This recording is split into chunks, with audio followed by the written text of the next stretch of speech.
Okay, let's dive right in. Today we're looking at a source that gives us this list, a specific list of 6 books. Mm. And the source is calling them game-changing, really aimed at helping you, the listener, kind of move from struggle towards, well, success. Yeah, and what's interesting is how this curated list pulls together different angles, Hmm. mindset, finance, motivation. Right. Our goal here isn't just to summarize each book, but more to unpack why this source picked these six. What's the transformative thread it sees? Exactly. It feels like different tools for the same job, transforming things. Yeah. Maybe we can start with the ones focused on, like, the groundwork, actions and beliefs. Good idea. Looking at the list, Atomic Habits by James Clear seems like a natural starting point for action. Totally. The source really hammers home that core idea. Tiny, tiny habits, consistent ones, that's what leads to big results eventually, not these huge, overwhelming changes. And the key lesson they pull out is so direct. You become what you repeatedly do. It connects your daily, maybe even boring routine directly to who you are, who you're becoming. It makes it feel less abstract, more practical. Right. Okay, so if Atomic Habits gives you the how, the small steps, Yeah. the list seems to pair it with something about the why, Mhm. or maybe the internal oomph, like You Are a Badass by Jen Sincero. Yes, the source frames that one as a more of a direct, bold wake-up call, almost a kick in the pants, as they put it. Ah, It's about owning your power, getting past those internal blocks. So while Atomic Habits builds the system, You're a Badass tackles the self-doubt that stops you from even starting. precisely, the lesson highlighted is just stop doubting, start doing. Very action-oriented, no messing around. Okay, so foundation, build habits, believe you can do it. What about finding like a deeper direction or resilience? Where do the alchemist and man's search for meaning fit? Ah, yeah, these two seem to address the why on a deeper level, according to the source, The Alchemist, Paulo Coelho. It's presented as this timeless story about chasing your dream, your personal legend. That idea of listening to your heart, to the signs around you, and the takeaway the source highlights is quite almost mystical.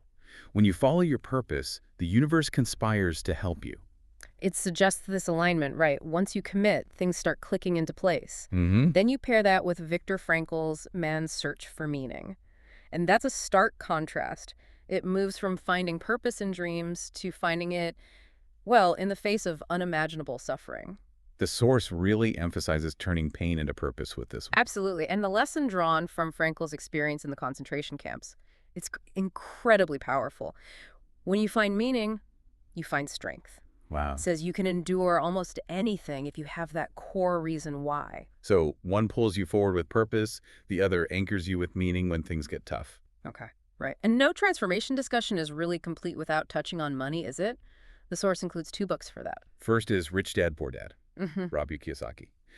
The source points out how it challenges, standard ideas about money, stuff schools don't teach. Yeah, the main lesson highlighted there is a big mindset shift. Don't work for money, make it work for you. It's all about assets, investments, financial intelligence, not just earning. But that can sound kind of abstract or maybe out of reach for some. Well, that seems to be why the source includes the next one, Building Wealth, A Journey to Financial Freedom by Joseck Wakwoma. Ah, described as the African breakthrough. Exactly. The source notes it uses real stories, relatable characters like Kamau and Mwangi, showing practical steps from debt towards financial freedom, specifically within, say, an African context, but with universal principles. So it grounds the idea, makes it feel possible. Precisely. It shows that financial freedom isn't just for certain people or places. The lesson is fundamentally hopeful. Financial freedom is possible for anyone. Okay, so looking back at this whole list presented by the source, you've got habits, self-belief, purpose, meaning through hardship, financial thinking, and the practical path to financial freedom. It's quite a mix. It really is. Different pathways, different tools, but all pointing towards transformation. Yeah. If you're feeling stuck, the source suggests this isn't just a reading list, it's a toolkit. Each book offers a different way in, a different lever to pull to start changing your story. Yeah. And that really brings us to the end point the source makes. It closes with this simple but pretty provocative idea. The transformation can start small, with one page, one book, one choice. Mm-hmm. So thinking about all these ideas we just unpacked, Yeah. what's the one thing, maybe one small step, you might choose to take today?